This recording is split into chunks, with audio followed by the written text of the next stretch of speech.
再来就是我们也很高兴请到的这个贝克利管理顾问公司啊。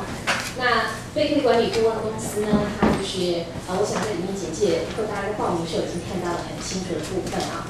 那特别呢，就是尤其他们就是 Julian 他的专长，特别是在这个大额捐赠的部分啊。那我相信各位呢，可能或多或少在您的单位里面呢，都有负责这个捐款的一个项目跟开发啊。那一般我们来做，在台湾呢，的确我们做了很多都是我们说的叫大众捐款的部分嘛哈。那实际上这个也就叫一个小额的一个捐款。那其实，在今天课程里面会去讲。这个大众的捐款如何慢慢像一个金字塔呢？到最后是变成了一个 major gift， 甚至到最后呢是做一个遗产的捐赠，这个都是一个我们在组织发展策略里面非常重要的部分啊。那想因为这个时间很宝贵哦，那我也就不花更多的时间，是不是让我们用热烈的掌声呢来欢迎 Julian？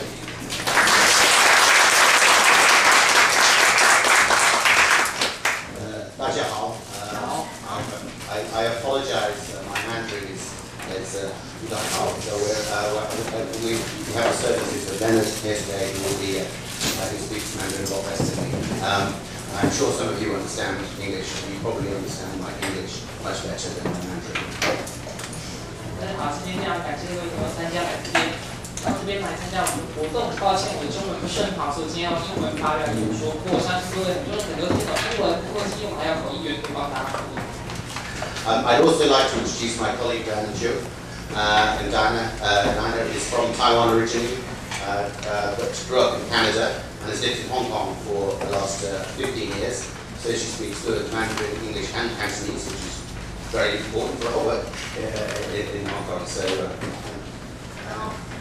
我以前在香港也是做了差不多5年的慈善机构的活动，然后特别是筹款方面的，所以我也是在跟Julian在学习。This is the agenda that we would like to try and go through today.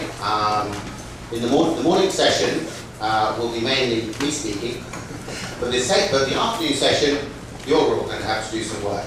Okay.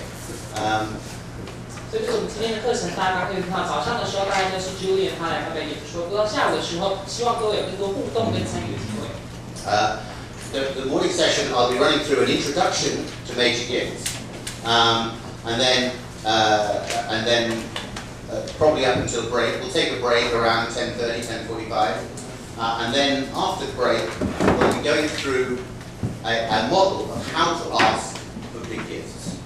我们今天早上的时候，大概在10点半、10点45分的时候会先休息一下。不过在之后下午的时候，我们会提供一个模型，告诉各位如何去进行大额的筹款。And then in the afternoon will be a practical session when we'll have some role play, some examples of how to ask for big gifts, as well as how to work on case support. 所以下午的时候还有很多实作练习，我们做角色扮演，还有做各种不同的情况模拟，去了解一下如何去研究你的名义啊，还有筹款名义等等，这就是我们下午要做的事情。Some of these terms may be unfamiliar to you, but don't worry, we'll explain all. 我们之后可能会跟各位解释一下，有一些各位不熟悉的名词。A little bit about my firm, Brakely Asia. In fact, I run and own a very small consulting company based in Hong Kong called Brakely Asia Limited. Brakely has a long tradition. It was founded. The original American firm was founded in 1919, and our first client was a university I'm sure you've heard of called Harvard University. 所以我们今天先跟各位介绍一下贝克利的公司。贝克利亚洲的部门现在设在香港，我们原本是设在美国的公司，从1919年创立之后，第一个客户是哈佛大学。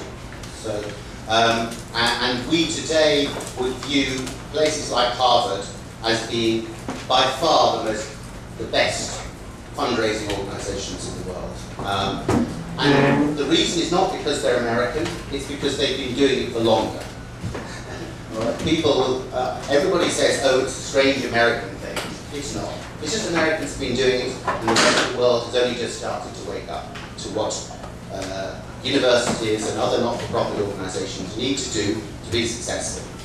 所以很多人都说哈佛大学其实是世界上做募捐最成功的组织。很多人认为其实募捐是美国文化，但其实不是。重点在于他们已经做了很久，哈佛大学在这方面着力很久之后才有今天的成果。而现在很多的大学机构或者是非营利组织也慢慢觉醒到募款的重要性。Okay. Just a little bit on me. You've got this up, I'll put the Chinese up to help you. Now I have to remember what I've done.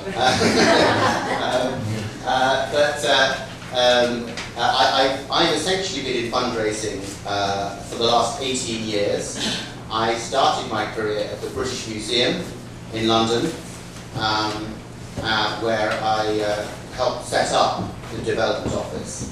And it's important to understand that fundraising, serious professional fundraising, is very new, even in places like England, where I'm from. Everyone assumes that we're like America. No, we're not. When I started at the British Museum, there was no fundraising.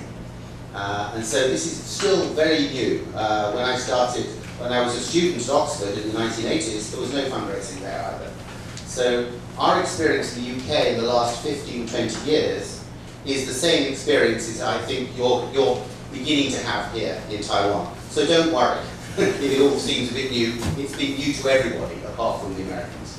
其实募捐这个概念其实是非常晚近的概念，它目前在募捐这一方面其实有18年的经验。开始的是帮助大英博物馆成立他们的发展部门，所以对于英国而言，其实不只是美国，对英国而言，这也是一个非常新进的概念。所以我相信很多的人，无论在台湾或亚洲各个地方，这个东西虽然很新颖，不过都是他们可以一步步学习的事情。他们那时候在1980年代在牛津大学当学生的时候，他们学校同样没有募捐部门。Sorry, I realised that my CD gets in the way, so this is British Museum, and then I was then development director at the South Bank Centre, and then for the last 8 years I've been with Breakly. I've had 4 years in London and now nearly 4 years here, working in Asia, and here are some of the clients that I've worked with. Huge range of different clients: educational sector, cultural sector, NGO, charity sectors. So, but the basic principles apply across sectors and across different countries. Everyone thinks they're unique and they have a unique set of problems. Well, yes, but there's a lot that can be learned from different sectors and different countries. 我加入贝克利其实已经8年的时间了，其中4年在英国，现在在香港，也待了大概4年的时间。我们都可以看到我们这会议上面很多他们服务的客户，里面有教育单位、有博物馆，也有各种不同的非政府组织、非营利组织等等，他们。